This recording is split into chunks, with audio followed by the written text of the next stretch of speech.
This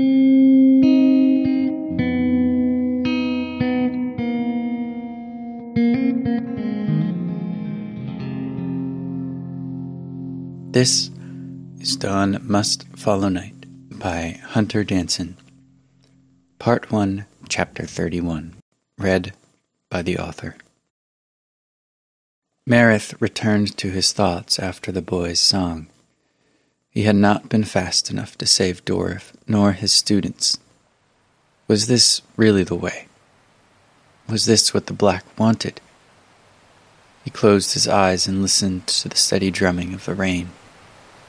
There was the hard impact as drops exploded on the stone at his feet, and then the softer rustling as they were absorbed by the squishy mud. Suddenly, a booming tear of thunder. The prelate opened his eyes.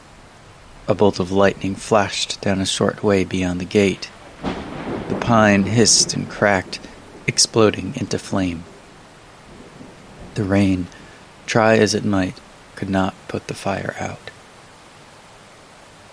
The prelate had lived with the Black for 70 full days, yet it seemed he knew less about it now than he ever did. He gripped his saber tighter. One thing was for certain: the Black never gave without taking. First his comrade in the chamber, then the beasts in the convergences, and then... must Dawn be bought at such a high price? He wondered. The strange presence within him that blackened his eyes and made him something other stirred, but remained silent. "Knights! Alarm! Alarm!" Peter and Yarick shouted. The tower bell clanged, and the blades remaining in the inner wall rushed to their places. Mina and Squad 2 remained below to reinforce the gate. The other instructors and their students stood on the battlements, ready to sling stones. A lone figure emerged from the broken gate. The prelate could hear the rain pinging off its black armor, which made its shape harder to discern against the darkness. It stopped just outside of sling range and rested a great sword on its shoulder, a weapon that Mareth knew all too well. "Mareth!" the Black Knight called, its voice distorted by its helmet. "Amala, what brings you to the gates of Dawn Castle? I thought you were done with the blades."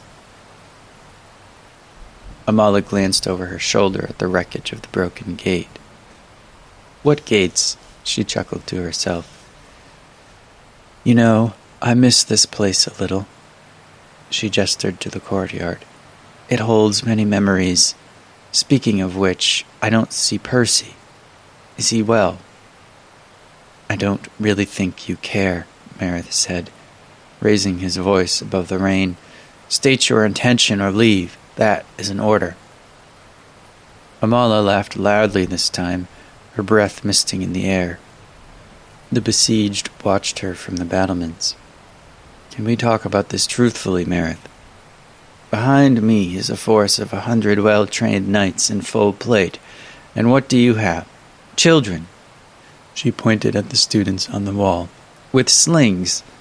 Tell me, what are rocks going to do against the finest steel in the realm?" She shook her head and made a clicking noise. "You and I both know that this can only end one of two ways.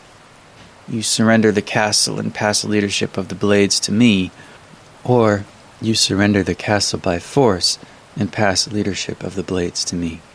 It is your choice." All eyes in the castle looked at Mareth. "The prelate serves for life, Amala. It is no small matter to usurp our laws." Mareth could feel Amala's black stare meeting his own through her helmet. He continued, "Allow the students to leave with their lives." He glanced at his students. They were shivering in the rain, trying to look brave.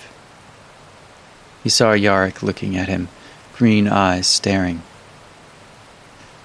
Mareth remembered finding that boy in a pool of his mother's blood at a pleasure house in Roheim.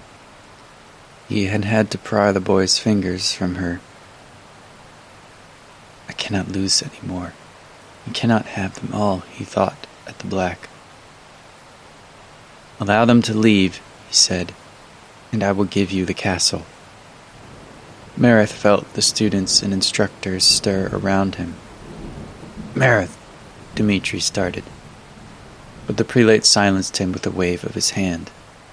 The Black Knight cocked her head, then removed her helmet to reveal Amala's familiar countenance. Scar tissue from a severe burn crawled across the left side of a noble face. Her black eyes matched Mareth's. She squinted at him, perplexed. The man I knew would never agree to such a thing. Perhaps I am not the same man. Mareth and Amala's gazes pushed against each other. We shall see, Amala said. Come to the camp when the moon is high, and we will discuss terms. You have my word there will be no foul play. I will send the High Justice to escort you, and you alone. She regarded him a moment before turning on her heel and retreating into the darkness. Sir, Dmitri started again, but again Mareth silenced him. Get the others and bring them to my study. Have Hystus relieve Percy in the chamber. We need to make a plan. Sir, Dmitri parroted. Mareth raised an eyebrow at him. If you think I mean to give up with such ease, then you do not know me, Dmitri. Now go. This time Dmitri obeyed. Mareth began to follow him down the stairs when he noticed the students staring at him. Their eyes pleaded for an explanation. Some of you may be surprised I would give up the castle, but we do not need this castle to do our duty.